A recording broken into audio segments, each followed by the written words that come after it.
अब हमारा Tony Stark तो बहुत ज्यादा जीनियस है, लेकिन इतने बड़े जीनियस से अल्ट्रॉन को बनाने में क्या गलती हो गई कि पूरा अल्ट्रॉन प्रोग्राम ही फेल हो गया। लेकिन ऐसा बिल्कुल भी नहीं है।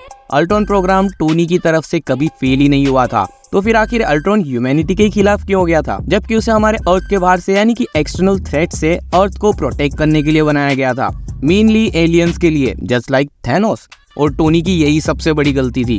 अब असल में अल्ट्रॉन प्रोग्राम में गलत ये हुआ कि हमारे हाइव माइंड टोनी ने अल्ट्रॉन को बनाया था सिर्फ और सिर्फ एक्सटर्नल और एलियंस थ्रेट के लिए ही। और हो भी क्यों ना, क्योंकि हमारा इकलौता ही बंदा है जो मौत के मुंह से एलियंस को इतने करीब से देख कर आया था। उसने ह्यूमैनिटी यानी कि इंसानों के बारे में तो कभी सोचा ही नहीं था, और सोचा आखिर आए भी कैसे। और इस वजह से स्टोरी में आ जाता है ट्विस्ट। अल्ट्रॉन जैसे ही इंटरनेट से प्लग होकर कनेक्ट होता है तो वो पूरी ह्यूमन हिस्ट्री डाइजेस्ट करता है, जिसमें हमारे पुराने वॉर्स, पोल्यूशन के कॉजेस, डिस्ट्रक्शंस। इसलिए वो ये कंक्लूजन पर आ जाता है कि हमारे अर्थ को एलियन से तो नहीं, पर सबसे पहले ह्यूमैनिटी से ही खतरा है।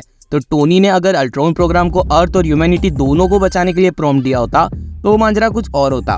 इसलिए अल्ट्रॉन समझ गया कि पहले इस घर का कचरा यानी कि अर्थ का जो कचरा है ह्यूमैनिटी, उसी को साफ करता हूँ। बाद में जब एलियंस आएंगे तब देखेंगे उनको।